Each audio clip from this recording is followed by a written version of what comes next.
I was just walking up that hill behind you, and I saw this yellow field behind me with a barn in the background and the trees next to it, and I was already thinking this could be a great composition. Welcome back, everybody. Today I'm going to talk to you about 5 photography gadgets that I really wouldn't want to miss, that are invaluable to my photography. Some of them I actually haven't discovered too long ago, and yeah. What I'll also do, as you can see, I'm outside again. I haven't done a video outside in a longer time now because I think I was just a bit lazy. I'll explore like a new woodland area. I don't know yet, it's not too far from my home, and I'll take you along for it. Though you can't see it because it's cloudy. It's almost sunset. I think I have about an hour, maybe an hour 20 left, so I'll see what I can find, and if I find something I'll show you the shots.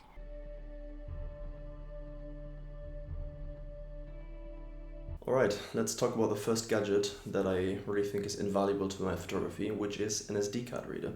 Up until a couple of months ago I actually didn't think it was that important, because I just thought you're meant to transfer the files with the USB cable that came with the camera. And what the SD card reader did to my workflow is it immensely sped up the entire process, because back then, when up until a couple of months ago, when I would transfer like 100 shots, 200 shots, whatever, from my camera to my computer, it would probably take me like 15 to 20 minutes, if not even more. And now with the SD card reader, I can literally plug it in, drag over the photos, and maybe takes like a minute, 2 minutes maximum. It's incredibly quick, and it's not even a comparison to the normal USB cable.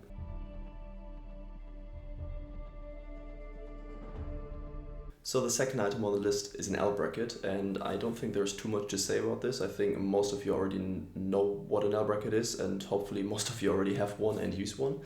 And if not, you should definitely try it. So if you don't know what an L bracket is or what it does, it basically allows you to put your camera on your tripod in a horizontal format, just like you're able to with a tripod plate.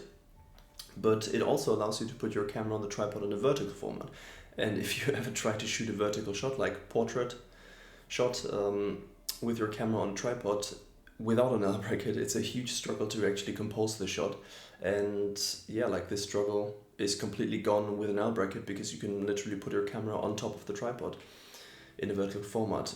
And also with my Fujifilm X-T4, for example, because usually an L bracket is literally like shaped like an L, but for my camera the L bracket also has like a little grip, so it's, I guess, like formed like a U, and it gives the camera I'm using, the Fujifilm X-T4, like a beefier grip, and especially if I have bigger lenses on there, it makes it more comfortable to hold the camera. Alright, as you can see, I already found my first composition. It's this little farmhouse right there, or at least it is a farm, but it's actually a cafe, quite far away, about 300-400 meters, and I put my telephoto lens on. I think I'm at about 90 to 100 millimeters, and yeah, I tried to include, you can see up here, like a few branches and the entire scenery.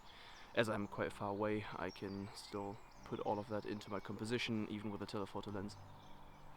Yeah, I'll just show you the picture. I hope it turns out nice. I'm pretty sure I'll have to edit it, because on the back of the camera, with the colors I chose, or the color profile I chose, it didn't look that great, but let's see in Lightroom if I can do something about it.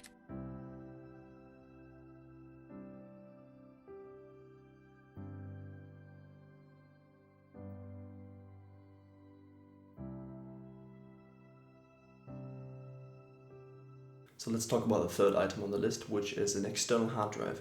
So when I first started out in photography, I didn't really think about how I would store my images, and I would just put them all on my computer. But especially if you shoot RAW files and also some video files, your computer accumulates just way too much data, and at some points it's just full. So that's why I bought an external hard drive. So having an external hard drive basically means you don't have to delete any pictures. You can just load them all up on your hard drive, and this way in 5, 10, 15 years, whatever, you can go back and look at all the pictures you took today or a year ago, 2 years ago. And the hard drive is also not too expensive. You'll pay, I think, paid 50 or 60 euros for my hard drive, which is 2 terabytes. And yeah, 2 terabytes will probably last me like 2 or 3 years. Alright, so I already got my second composition. It didn't take me that long. I was just walking down the path, and this tree with white leaves, I have no clue what it's called, it just caught my eyes. And what was really cool, I thought, was these, I think you can see them, it's like fence posts. There's actually no fence anymore, no wire, no mesh. Yeah, but I really liked the composition, or like the entire scene. It felt very serene. I think you could say that, and I carefully composed the shot, went for a 1x1 crop, and I actually had to move into the bushes right next to me to compose it because I wanted to exclude, or rather I wanted to only include the pieces I wanted in the picture. There's like some differently colored trees in the background and I wanted to exclude them too. I really like the shot. Maybe it's something for a foggy morning I'll come back to, but the shot as it is I also really like, and yeah, I'll just show you. Hope you like it too.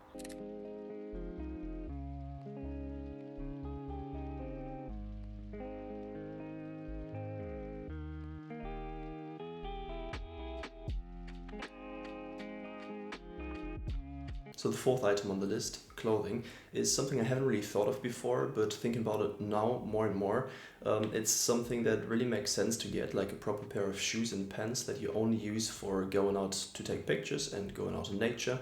Because especially if you live in an area like I do, Germany, where it rains quite a lot, especially in fall, winter and spring, all of your stuff is getting really muddy. So having a proper pair of pants and shoes only for that purpose means I'm way less restricted when I go out to take pictures, because I can just go wherever I want to and get them all muddy, and it doesn't matter because the shoes, I'll just put them in the bag in my car, and next time I go out I'll just clap them real quick, get all the mud off.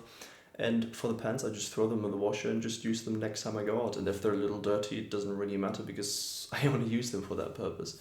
Before that, when I was using like normal jeans and my normal shoes, I always needed to deep clean them, which was very annoying. And yeah, now having these shoes and pants only for that purpose means I'm way less restricted, and it's something that I'm very happy I invested in. Alright, I literally walked like 300 meters further and I already found my next composition. I was just walking up that hill behind you and I saw this yellow field behind me with the barn in the background and the trees next to it. And I was already thinking this could be a great composition. I got here and it's actually a great composition. I framed it up so these tractor tracks in the field you can see, they're like a leading line towards the barn. And I had to include the sky, as you can see, there's no way avoiding that, and it's still full of clouds, but there's like a little detail, so I think I'll just pull down the highlights in Lightroom and hope for the best. I obviously exposure bracketed the entire shot. I'm very happy with this shot. I'll definitely come back here because I think when it's sunset with well, less clouds in the sky and the sky being lit up like orange pink, this shot could look amazing, and I already like it like this. I'll just show you.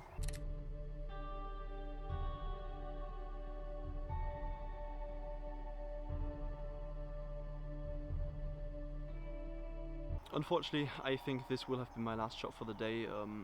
I don't know if you can see it, but it's getting quite dark. I don't think you can because the sky is rather overexposed right now. But yeah, I'll have to go back to the car. I really enjoyed this location, and yeah, it was like a good like composition, location, scout, whatever you want to call it. I'll definitely come back to this place here because I think with the right sky this could actually be like a portfolio shot. I have to look at it at home in Lightroom. Maybe it's actually not that great, but in my head right now it's amazing. Yeah, I'll just go on at home, tell you more about the 5 gadgets that are really necessary to my photography.